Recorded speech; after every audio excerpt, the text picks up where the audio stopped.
नमस्कार, स्वाभिमानी न्यूज चॅनलच्या बातमीपत्रात आपले स्वागत। धुळ्यात जैन समाजातील घेण्यात आला तरुण तरुणींचा परिचय मेळावा।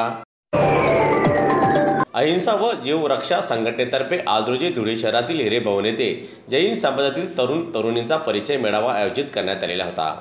दरम्यान धुळे जिल्हा अधिकारी जितेंद्र पापडकर साहेब यांच्या हस्ते परिचय मेळाव्याचे उद्घाटन करण्यात आले।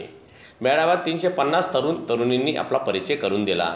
मेळाव्यासाठी महाराष्ट्र, गुजरात, मध्य प्रदेश येथून जैन समाजातील समाजबांधव मोठ्या संख्येने उपस्थित होता। आज 4 मे रोजी अहिंसा व जीव रक्षा संघटनेमार्फत वधूवर परिचय मेळावा घेण्यात येत आहे।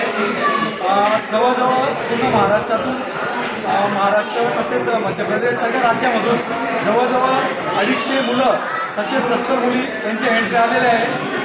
या ठिकाणी वधूवर परिचय मेळावा म्हणजे खानदेशमध्ये पहिल्यांदा होत आहे।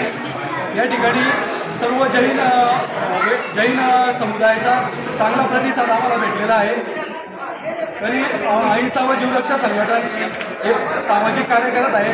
तसेच या संघटनेचा उद्देश सामाजिक, धार्मिक तसेच दिगंबर जैन संतांचं आहार विहार याची व्यवस्था करणे, तसेच गोरगरिबांना मदत करणे, तसेच मेडिकलची ज्यांना कोणाला आवश्यकता असेल त्याच्यात व्हीलचेअर, बेड अशी सेवा उपलब्ध करून देणे हा अहिंसा व जीवरक्षा संघटनेचा उद्देश आहे।